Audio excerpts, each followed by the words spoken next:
We are now witnessing the trigger event for a financial reset that has been quietly building for over a decade. And at the center of it is a single asset, one that a financial giant has been stockpiling while analysts were distracted. I'm talking about physical silver. But this isn't a theory. I want to show you the 4 unmistakable phases that have preceded every major monetary shift in modern history. And the evidence suggests we are entering the final, most volatile stage right now. I am not a financial advisor. This is educational analysis based on public data. The decisions are yours. I've spent years studying these cycles. They aren't random.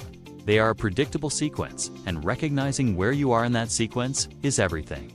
Phase 1 is the calm. This is when the system appears stable, even robust. Prices for real assets are managed. An enormous market of derivative contracts is built on top of a much smaller physical foundation. What's critical to understand here is the sheer scale.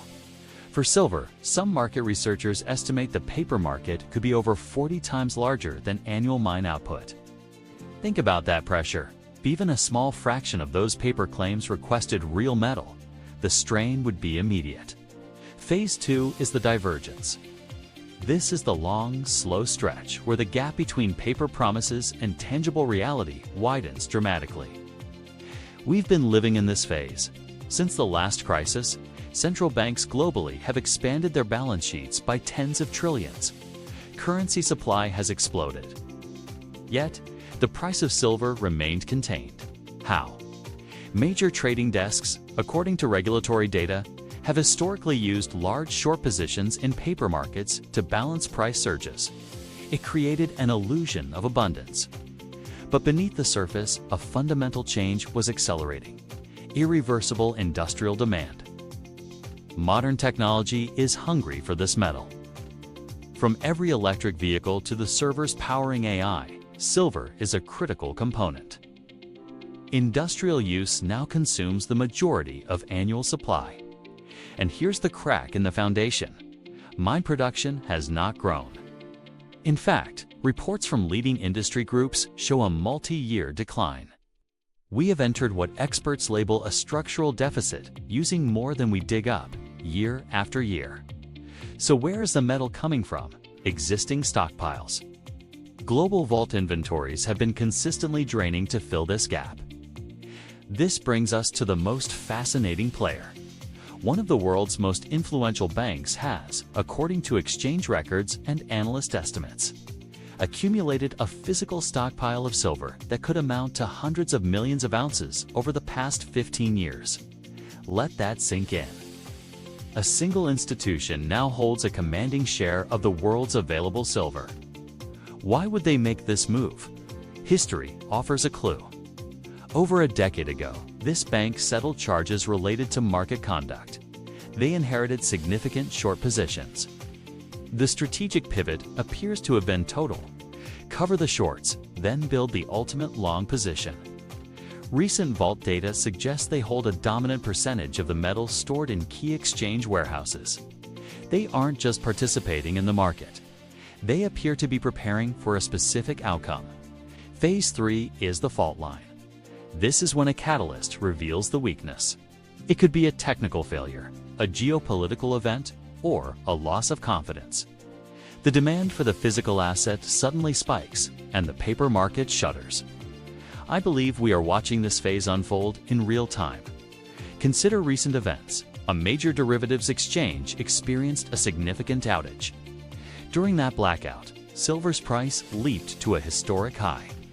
When trading resumed, the market was chaotic, with wide spreads indicating severe illiquidity.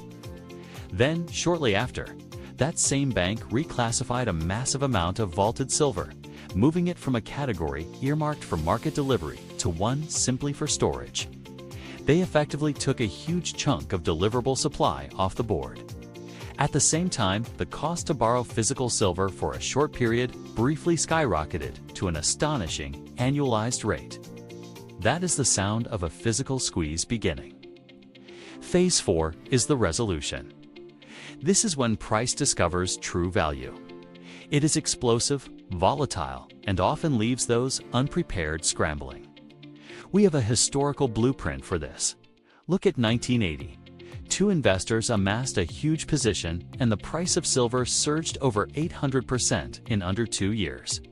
The system ultimately changed the rules to halt the rise, but the price spike was real.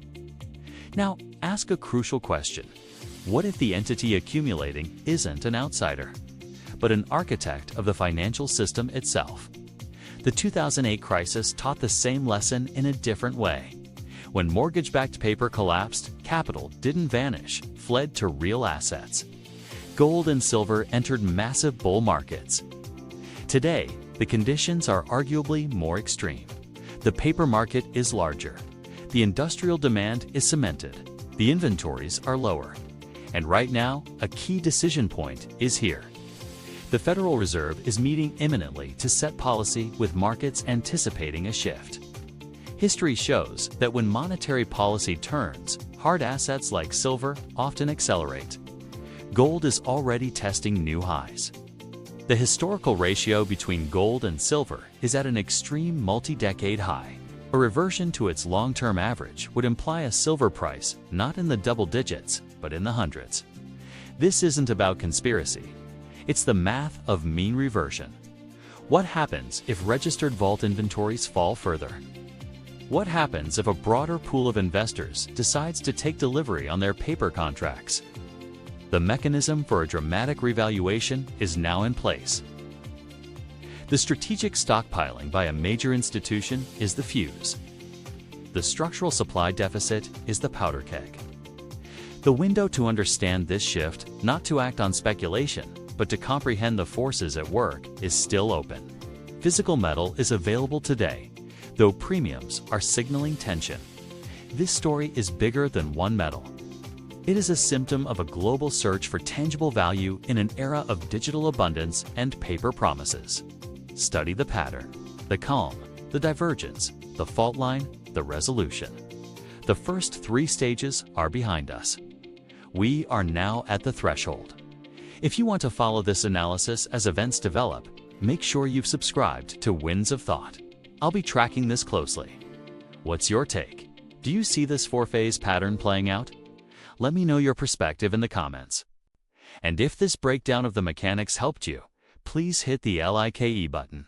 It genuinely supports the channel. Thank you for watching.